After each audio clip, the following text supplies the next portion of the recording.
I always knew Victoria would find a way to steal my thunder, even on her own engagement day. That's just who my sister is, the center of the universe, at least in our family's eyes. But I never expected her to take my perfectly tailored designer suit for her wedding announcement party. I'm Evelyn Mitchell Evie to the few who really know me, and I've spent 32 years being the other daughter, the one who's analytical instead of charismatic, dependable instead of dazzling. Tonight, at Victoria's engagement party in the grand ballroom of the Preston Hotel, I'm watching the familiar scene unfold like a financial report I've reviewed 1,000 times, every detail predictably falling into place. "Oh, darling, you look absolutely radiant," Mom gushes, adjusting Victoria's expertly styled hair. Her fingers linger on the designer pearl earrings, a gift she bought Victoria last Christmas, while I received a gift card to a department store. James is such a catch. I knew from his investment portfolio that he was perfect for you. I take another sip of champagne, trying not to focus on how she barely acknowledged my engagement to Marcus 6 months ago. He works at a tech startup, she'd asked dismissively, despite Marcus being a successful software architect. "Evie, honey, could you check on the catering numbers?" Dad calls out, barely glancing in my direction. Even at Victoria's engagement party, I'm relegated to spreadsheets and calculations. "I'll help," Marcus whispers, squeezing my hand. Thank God for him, he understands the language of numbers and silence just like I do. In the hotel's service corridor, I start reviewing the catering invoice while Marcus opens his tablet to cross-reference the guest count. "You okay?" he asks, his voice carrying that soft concern I've grown to love. "I'm fine, it's just..." I pause, analyzing my words like I would a complex data set. Sometimes I wonder if they see past their own projected expectations to who I actually am. "Hey," Marcus pulls me close, his familiar scent of coffee and clean cotton grounding me. "I see you. The brilliant financial analyst who put herself through MBA school, who can break down complex market trends like they're simple math. You're the most impressive person I know." A burst of laughter from the ballroom interrupts our moment. I peek around the corner to see Victoria holding court, champagne flute raised, telling the story of her proposal with the precision of a well-rehearsed performance. And then James orchestrated this incredible flash mob outside the NYSE right after the closing bell. Victoria's voice carries across the room. All these traders in suits suddenly breaking into dance, and he got down on one knee right there on Wall Street. It's like something out of a movie. Mom sighs, dabbing at her eyes with a monogrammed handkerchief. I remember Marcus's proposal, thoughtful and perfect in its simplicity. He'd created a custom financial planning app for our future, embedding the proposal in the projection charts. Mom's response? "At least you're being practical about marriage, Evie. Where are those catering numbers?" Victoria's voice cuts through my thoughts. "We need to know if we're over budget." I gather the invoices and head back out, my professional mask firmly in place. That's when I hear it, the conversation that shifts everything like a market crash. "Speaking of budgets," Victoria is saying to Mom, her voice dropped to a calculated whisper, "I was thinking about Evie's suit." I freeze just outside the doorway, years of training keeping my body perfectly still. "The one she had custom made for her wedding?" Mom asks. "The McQueen? It really is exquisite. And since she's not getting married until next year." "My announcement party is next week," Victoria continues, "and that suit would be perfect for the press photos.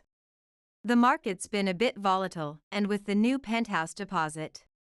"Well, I'm sure she wouldn't mind," Mom says with that familiar dismissive wave. "You are her sister, after all, and it would photograph beautifully with your complexion." My fingers tighten on the invoices, crinkling the crisp paper. The suit I'd invested in after landing my biggest client, the one I'd carefully selected to represent both my professional success and personal style. The one I was paying for myself because Mom had redirected my wedding budget to Victoria's more immediate needs. I'll talk to her about it tomorrow, Victoria continues, confidence radiating from her like a bull market. She'll understand. She always does. After all, she's good with practical things. I walk into the room, setting down the catering papers with the precision of closing a major deal. The ice sculpture catches the light, sending fractals across the elegant tablecloths. Everything balanced? Dad asks, finally looking up from his phone. I meet Victoria's eyes across the room. She has the practiced poise of someone who's never heard the word no, that familiar entitled assurance that makes my analytical mind start calculating probabilities and outcomes. Everything's perfectly calculated, I say, my voice is steady as a blue-chip stock. To the last decimal point. Riley, my best friend since our MBA days, catches my eye from across the room. She's known me long enough to read the tension in my portfolio perfect posture, the slight downtick at the corners of my mouth. She raises an eyebrow in question, and I give her the smallest shake of my head. Not now. Because now, watching Victoria bask in the glow of our family's perpetual bull market of attention, something shifts in my careful calculations. Years of being the undervalued asset, overlooked for promotion in the family hierarchy, crystallize into a single, clarifying moment of market correction. My sister wants my wedding suit? Fine. But this time, the numbers won't add up the way she expects. This time, I'm done being the conservative investment, the safe bet, the one who always hedges her position. This time, Victoria's perfect announcement is going to face a hostile takeover. The next morning, I was reviewing my quarterly projections when the doorbell rang. I already knew who it was. Victoria never could wait when she spotted an asset she wanted to acquire. Evie. She breezed past me into my condo, her Louboutins clicking against the hardwood floors, designer handbag swinging like a pendulum of privilege. I need to discuss something important. I kept scrolling through my spreadsheet. Coffee? No time. Listen, I've been thinking about your McQueen suit. She perched on my ergonomic office chair, all perfect posture and practiced charm. You know how my announcement party's coming up first, right? And that suit would be absolutely perfect for the press coverage. You want my wedding suit? I minimized my Excel window, turning to face her with the same calculated attention I give to high-stakes client meetings. Just to borrow. You're not using it for months anyway. She leaned forward, eyes wide with the same expression she'd used to secure her first series of funding. Come on, Evie, you know how important image is in this industry. Before I could respond, another knock. Mom, right on schedule, like quarterly earnings.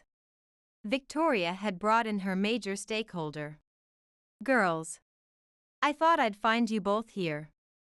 Mom swept in, carrying a garment bag from my closet at their house. Evie, honey, I picked up your suit. I thought we could do a quick fitting with Victoria right now. My throat tightened like watching a market crash in real time. They'd already executed their hostile takeover of my closet without a shareholder vote. I watched, frozen, as Mom unzipped the bag, revealing the crisp lines and perfect tailoring I'd fallen in love with. Mom. I managed, my voice as tight as an overvalued stock. You went into my room. Don't be so rigid, sweetie. We're family, Mom says, holding the suit up to Victoria, who's already shrugging off her Chanel blazer. Oh, it's perfect. The cut suits Victoria's frame much better, don't you think? I grab my phone, typing a quick message to Riley, SOS.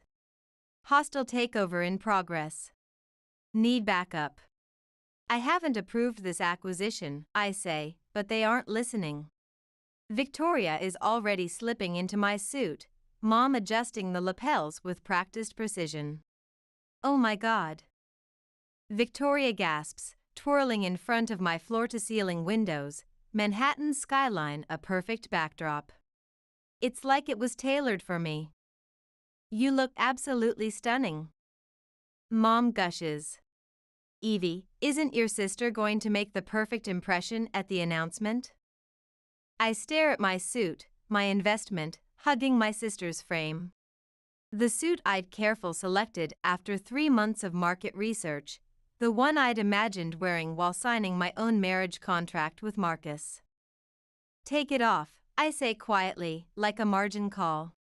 What? Victoria turns, her smile flickering like an unstable stalk. I said, take it off. It's my suit. I purchased it for my wedding. Mom sighs, that familiar sound of disappointment in a low-performing investment. Evelyn, don't be difficult. Your sister needs it first, and you know how crucial first impressions are in her position. Crucial to her? My voice rises like inflation rates. What about what's crucial to me? Just once. You're being unreasonable, Victoria says, smoothing the lapels with manicured fingers. It's just a suit, and you know I'll take better care of it than. The door bursts open. Riley stands there, her power suit as sharp as her market analysis, taking in the scene with narrowed eyes. What the hell is this hostile takeover? Perfect timing. Victoria beams. Riley, doesn't this suit look more appropriate on me? Riley walks straight to me, positioning herself like a defensive investment strategy between me and my family. Mrs. Mitchell, with all due respect, that suit belongs to Evie. You can't just liquidate her assets without consent. We're not taking it. Mom protests. We're leveraging family resources. Evie?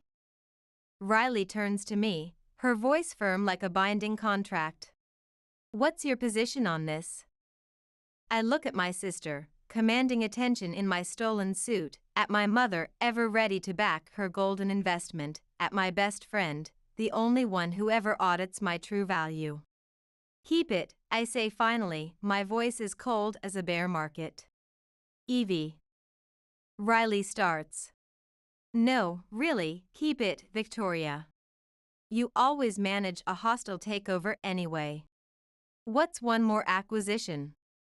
Don't be so dramatic, Victoria rolls her eyes, adjusting the cuffs. I'll return it, in perfect condition, obviously. I'm sure you will. I meet her eyes in the reflection.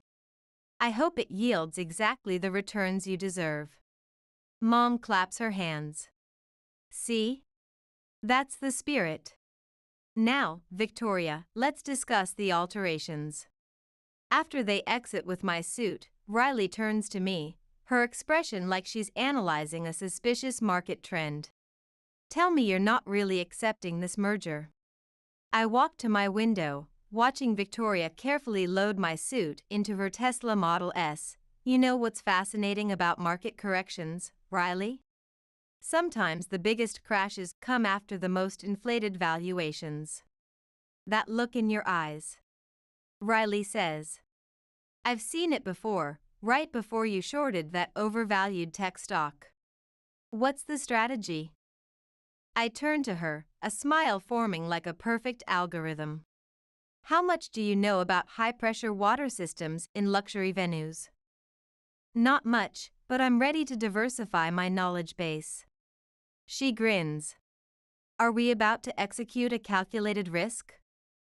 Not a risk, I correct, pulling up my laptop. Just a market correction. Did you know Victoria chose the same luxury venue where she once accidentally spilled red wine on my presentation suit right before my first major client pitch? The one with the state-of-the-art fountain system? Oh my God. Riley laughs. This is going to be a masterclass in karmic returns, isn't it? I start typing, accessing the venue's maintenance schedules with the same precision I use for market analysis. Let's just say, my suit isn't the only asset that's going to look perfect on Victoria's big day. You want me to what? Marcus stares at me across our breakfast bar, his morning coffee forgotten. Just keep James occupied during the announcement preparation? Take him for a tour of your tech startup, I repeat, sliding him his favorite market analysis report. That's all. While you and Riley do something to the fountain? He sets down his coffee, looking at me with the same careful attention he gives to debugging complex code. Evie, are you sure about this risk assessment? Riley sprawls on our leather couch, her laptop displaying the venue's schematics. Got it, she calls out. The maintenance logs show they service the fountain every Monday. That means it'll be exactly 3 days before the announcement when they do the final calibration. I squeeze Marcus's hand. Trust my analysis. I'm not going to do anything illegal or destructive. Just a minor system adjustment. Like the wine incident before my Goldman Sachs presentation, I raise an eyebrow when Victoria accidentally ruined my power suit right before my biggest pitch. Exactly like that. I pull up a chair next to Riley. Show me what you found. She turns the laptop toward me. The fountain runs on a smart system. All we need is access to the control interface for about 10 minutes, and I happen to know the override codes because my firm handles their risk assessment, she grins. I called in a favor from their IT department. They explained everything, pressure variables, timing sequences, the complete protocol. Simple recalibration, nothing permanent. Marcus comes to analyze the schematics over our shoulders. So when you say recalibration, just a slight increase in water pressure, I explain, running the numbers like a market projection, timed perfectly for the press photos, when Victoria is standing there in my suit, right in front of the fountain. Maximum return on investment. Riley finishes with the flourish of a successful trade. You're both insane, Marcus says, but I can see his programmer's mind appreciating the elegant logic. And I'm probably going to help for finding this algorithm beautiful. My phone buzzes, a message from Victoria, final fitting tomorrow. Mom says you should come show sisterly support. Speaking of calculations, I mutter, showing them the message. Perfect. Riley sits up straight. While you're at the fitting, I can audit the venue security. The event coordinator already knows me as your +1 anyway. And I'll take James for a startup tour, Marcus adds. Maybe casually suggest the fountain backdrop would be perfect for the press photos. I look at him in surprise. You're investing in this plan? He pulls me close, kissing my forehead. Babe, I've watched them undervalue your worth for years. If this is how you need to rebalance the portfolio, I'm your market maker. Just promise me you won't create any permanent depreciation. Promise. I hug him tight. It's just water. Expensive suit, water. But still, just a market correction. The next day, I sat in the luxury boutique, watching Victoria preen in my suit. She'd already had it taken in, the tailoring adjusted to her specifications. It needs more impact. Mom declares. Maybe we could add some statement cufflinks? Mom, no. I start, but Victoria is already nodding. Brilliant idea. Nothing too aggressive, just enough to dominate the news cycle. Evie, you don't mind, right? We'll cover the modifications. I think about the fountain, about perfect timing and market corrections. Whatever you think is best, Victoria. It's your announcement, after all. My phone lights up with a message from Riley, venue security mapped. Wait until you see where they keep the control center. This arbitrage is practically gift-wrapped. Evelyn? Mom's voice cuts through my calculations. Are you even listening? We're discussing the modifications. Sorry, I smile with the precision of a perfectly balanced ledger.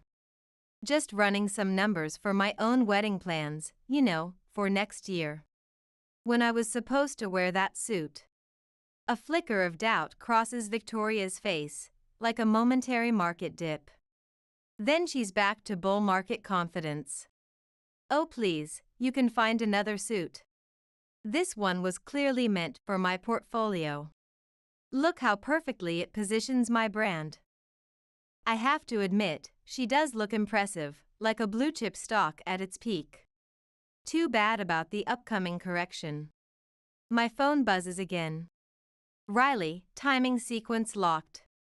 During the press photos. You'll need to be positioned by the east column. That's your execution point. What are you smiling about? Victoria asks, adjusting the lapels. Just thinking about your perfect announcement, I say truthfully. I can't wait to see the final returns. Mom beams, proud of my apparent market surrender. That's the spirit, honey. Family assets first, right? Right, I agree, typing back to Riley, all variables confirmed. Operation Market Correction is a go. I watch Victoria admire herself in the mirror, remembering every hostile takeover, every time she'd acquired something that was mine, every moment our parents had prioritized her portfolio over mine. In 1 week, she'd have her perfect announcement, in her perfect venue, wearing my perfect suit. And for once in our shared market history, I'd be controlling the algorithms. The night before the announcement party, our family gathered at Mom and Dad's penthouse for what Mom called a strategic planning dinner. I knew what that meant, another Victoria IPO. Remember Evie's first trading job? Victoria laughs, swirling her aged Bordeaux. When she tried to present at my client meeting? It was my client meeting, I correct, analyzing my Wagyu with surgical precision. My first major hedge fund pitch. You just decided you needed to present there too. Was it? Victoria frowns. Mom, wasn't that my account? Mom pats Victoria's hand. Darling, does it matter? You girls have always shared market opportunities. Shared, I mutter, like a depreciated asset. Marcus squeezes my knee under the Italian marble table. Speaking of shares, Dad says, raising his crystal glass, I want to make a toast to my brilliant daughter on the eve of her big announcement. Victoria, you've always been our prime investment. I set down my fork with the precision of a stock market halt. The room goes quiet. Evelyn, Mom's voice, carries a margin call warning. No, please, continue, I say, my voice is measured as a quarterly report. Tell us more about your prime investment. Maybe about how she shared my Goldman Sachs interview slot?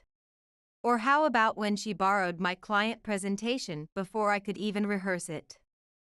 That's ancient trading history, Victoria waves dismissively. Why are you being so bearish? Bearish? I laugh, cold as a market freeze. You're wearing my wedding suit tomorrow. Girls. Dad intervenes. Let's not disrupt market stability. My phone buzzes. Riley, systems check complete for tomorrow. Still bullish on this play? I look at my family, Dad, avoiding volatility as usual, my mom, managing Victoria's PR, and my sister, somehow managing to look both innocent and like a predatory investor at the same time.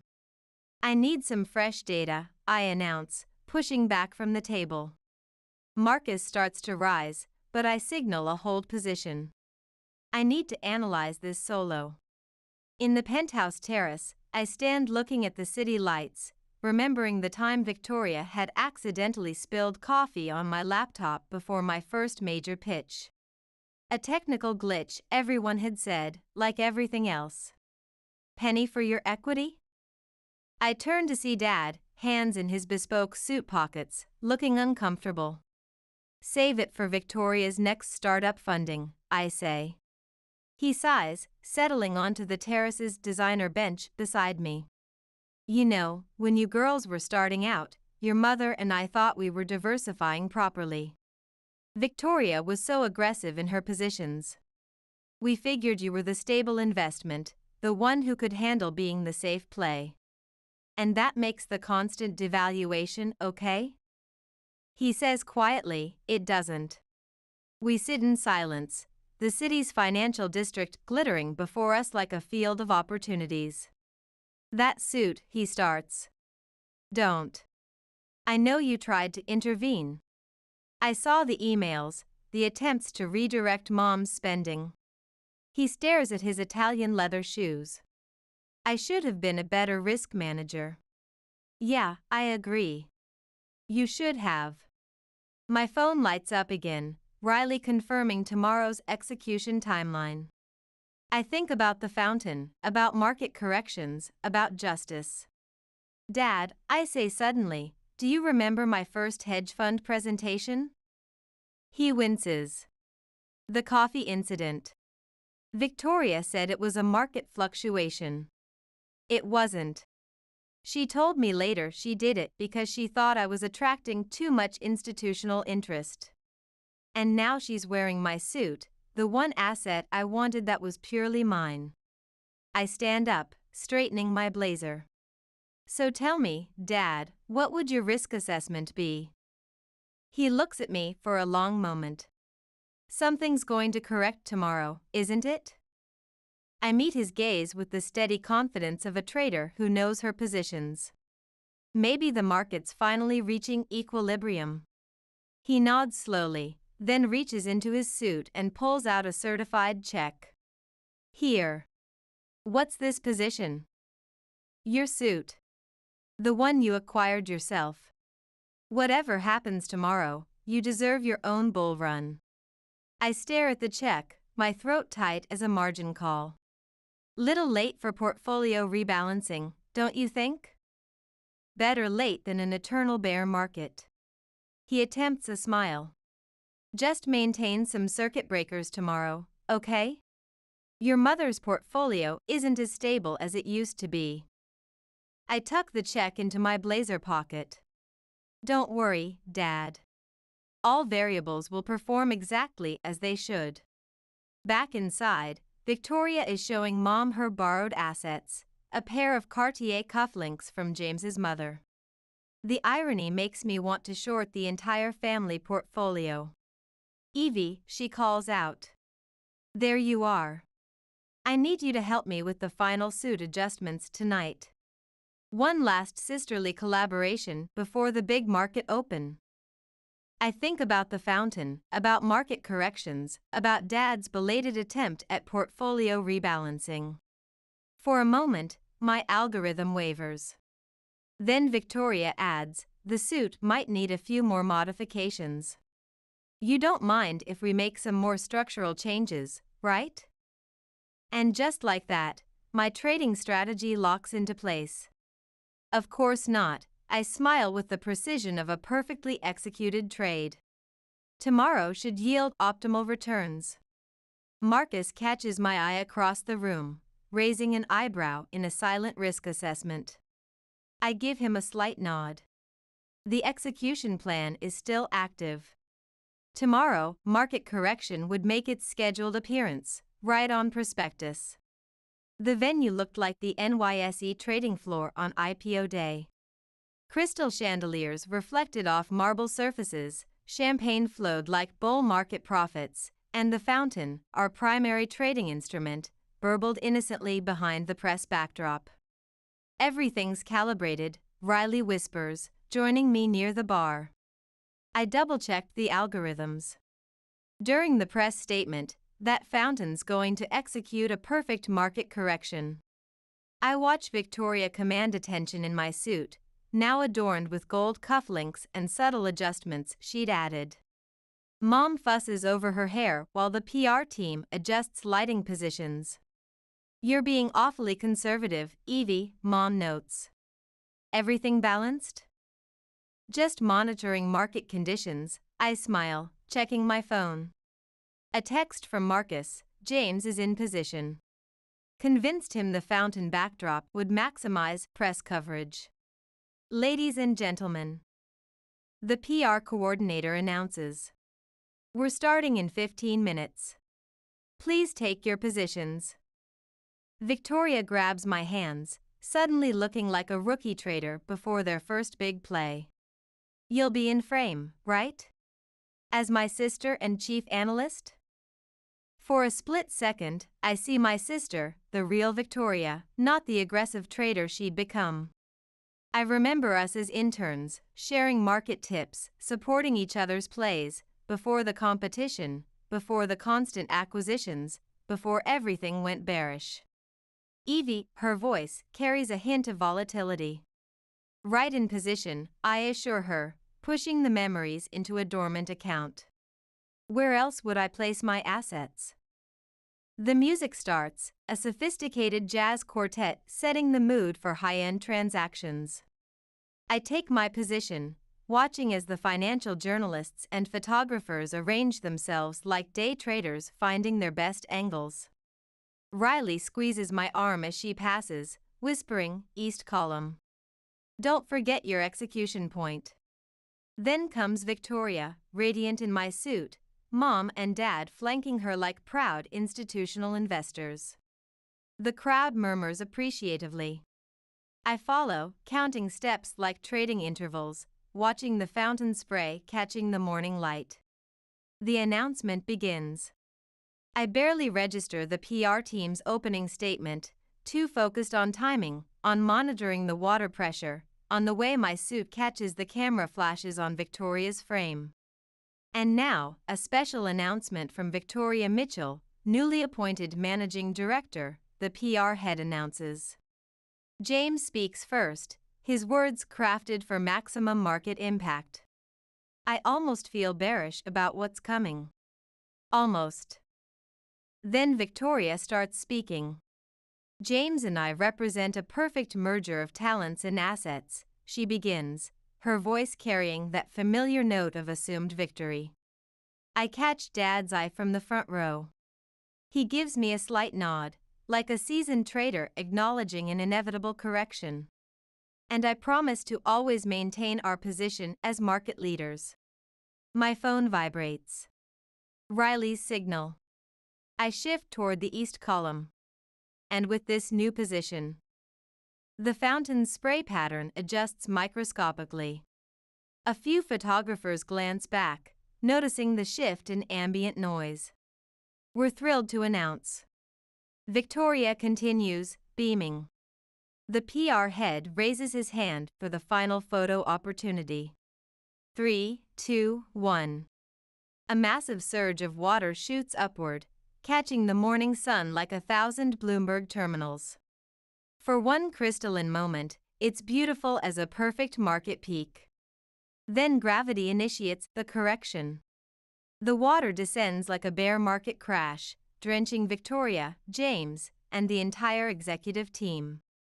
Her suit transforms from perfectly tailored to completely liquidated in seconds.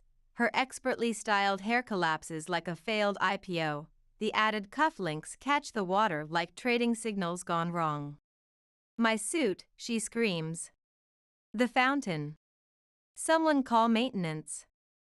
Chaos erupts like a market panic. Guests scatter like spooked investors, some running for cover, others trying to hedge their positions. The PR team frantically radios for technical support. The control panel, someone shouts. Where's the emergency shutdown? This is a disaster.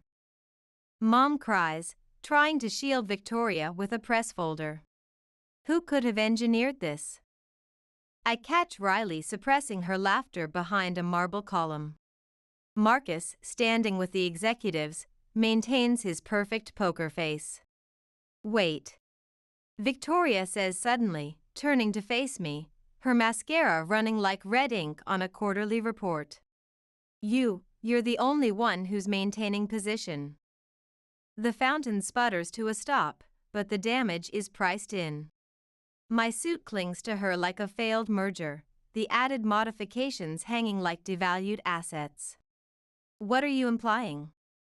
I ask with the innocence of a clean audit. It's just a technical malfunction.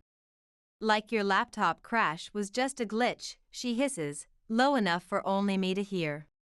We stare at each other, years of market competition and portfolio raids crystallizing in that moment. She knows. I know she knows. She knows that I know she knows. Well, I say quietly, I guess some assets are just meant to be leveraged, right?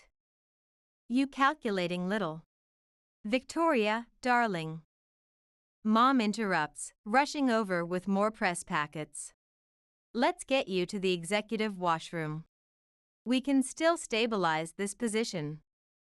As they hustle her away, I hear her say, I want Evie's credentials revoked. Now. I catch Dad's eye again. He shakes his head slightly, but I detect the ghost of a market maker's smile. The PR coordinator approaches me, looking like he's facing an SEC audit. We need about an hour to recalibrate. Could you help manage stakeholder expectations? Of course, I say. After all, it's my sister's perfect announcement.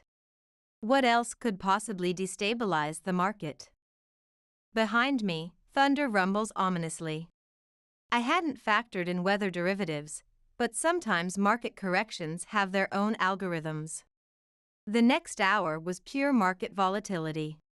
While the PR team scrambled to move everything into the backup venue, I watched from the covered terrace as storm clouds rolled in. Perfect timing wasn't just a correction anymore, it was a full market reset. Did you manipulate the weather futures too? Riley appears beside me, holding 2 flutes of crystal. That's all macroeconomic forces, I say, accepting a glass. Though I appreciate their market sentiment. Inside, I can hear Victoria's market panic echoing from the executive washroom. It's ruined. The suit is ruined. The entire announcement is ruined. Speaking of market volatility, Riley mutters. The door bursts open, and Mom storms out like an angry fund manager. Evelyn. Damage control, now. I hand my champagne back to Riley. Time to face the shareholders. The executive washroom looks like a trading floor after a crash. My suit, now a sad, waterlogged asset, lies crumpled in the corner. Victoria sits in her silk slip, mascara-stained face buried in her manicured hands, while 3 PR assistants frantically try to salvage her market image. Fix this. Mom demands. Fix what? I ask, examining my trading charts. The market corrects itself. Don't play analyst with me, Victoria spits, looking up. You orchestrated this short sell. Prove it. I don't need proof. You're the only one who maintained position. You were standing by that column, watching the execution. Fortunate market timing, I shrug. Like when you crashed my laptop before my hedge fund pitch? Or when you accidentally deleted my client presentation before I could deliver it? Or how about when you borrowed my prime trading hours? That was different. Victoria stands up, sending hairpins scattering like falling stock prices. Those were market fluctuations. Were they? I step closer. Or were they just you always needing to dominate market share, always acquiring my assets? Girls, Mom starts. No, Mom, I cut her off. Let's audit this. Let's analyze how Victoria took my suit, the one I capitalized myself. How you helped her acquire it. How you've both always leveraged my assets because family portfolio and Victoria needs better market position. I needed that suit. Victoria screams. It was perfect for my image. Thunder crashes outside, making everyone jump like a surprise rate hike. In the silence that follows, I can hear whispers from the investors in the hallway. You want to know something interesting about market analysis? I say, my voice dropping to trading floor levels. I actually considered canceling the correction right before execution. Watching you make your announcement, I almost pulled my position. But you didn't, Victoria says bitterly. No, because some traders need to learn they can't keep making hostile takeovers without facing market consequences. Consequences, Mom's voice shakes. Evelyn, do you understand what you've done? You've crashed your sister's announcement. No, Mom, I counter with precision. I corrected her leveraged position. There's a difference. A knock at the door. Dad peeks in like a cautious investor. The stakeholders are getting restless. What should I tell them? Victoria bursts into fresh tears, a bear market in full swing. Oh, stop being so dramatic, I say, surprising myself with my market confidence. Your suit is temporarily devalued, not delisted. The venue has industrial dryers. You can still make your announcement in a depreciated asset. She shrieks like a crashing stock. Better than a total portfolio loss, I point out, which is what I'll have for my wedding now. Dad clears his throat. About that position. I made some calls. That boutique you originally invested in. They're holding a new suit for you. Different model, but they say it's an even stronger asset. Everyone turns to stare at him like he's just announced a surprise bull market. You what? Mom asks. It was the least I could do, he says, meeting my eyes, after all the undervaluation. Victoria looks between us, her market analysis finally catching up. You knew, she accuses Dad. You knew she was planning this correction. I knew something was coming, he admits. Can't say I questioned her trading strategy. This is market manipulation, Mom sputters. We're family. We're supposed to maintain stable positions. Exactly, I say. Maintain stability, not execute hostile takeovers, not always prioritize one trader over another. Another knock, the PR coordinator this time. The recovery team is ready, and we've reconfigured the backup venue. It's actually quite impressive with the storm as backdrop. Should we proceed with the announcement? Victoria looks at her reflection in the mirror, makeup liquidated, hair a market crash, my suit hanging like a defaulted bond on its hanger. Then she looks at me. You know what? Yes, we'll proceed. She stands straighter, like a stock finding its support level. Get me stabilized, fix my market image, and let's execute. But Evie. She pauses, eyes hard as diamond futures. After today's trading session, we're done. Sister or not, our markets are decoupled. I nod, feeling oddly bullish.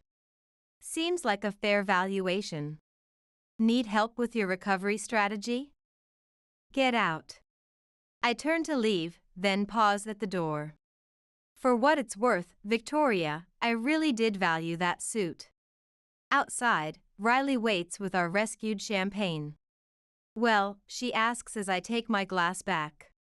The announcement will proceed, I say, but I just got delisted from the family exchange. No, Riley corrects, clinking her glass against mine, you just executed your own IPO. The rain continues to fall, washing away old market positions. The indoor announcement proceeds as planned, though not quite the blue-chip event Victoria had projected. My suit, while mostly dried, has lost its prime market value, the added embellishments hanging limply, some completely devalued. Still, she walks to the podium with high-frequency trading confidence, deliberately avoiding my market sector. I stand at the back, no longer part of the executive team. Marcus has his arm around my waist, providing stable support. Portfolio holding steady, he whispers. Before I can report, Mom appears beside us. Evelyn, we need to analyze this position. Not during market hours, Mom. Yes, now. She grabs my arm like a margin call, pulling me toward an empty conference room. Marcus starts to follow, but I signal a hold position. In the executive conference room, Mom's expression is pure regulatory authority. How could you execute this, she hisses. Your own sister?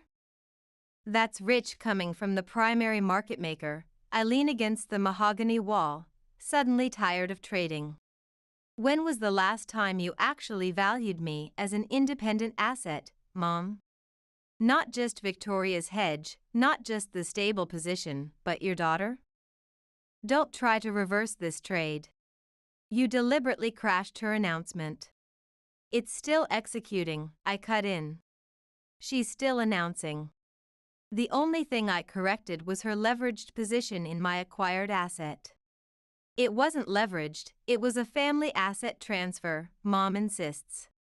Without authorization, without proper documentation, just like every other position in our family portfolio, I counter. And you know what the worst part of this market analysis is? You don't even see the pattern. That's not accurate market data. Really? When Marcus proposed, you barely acknowledged the merger. When I acquired my suit with my own capital, you helped Victoria take it. When was the last time you were bullish on my position, Mom?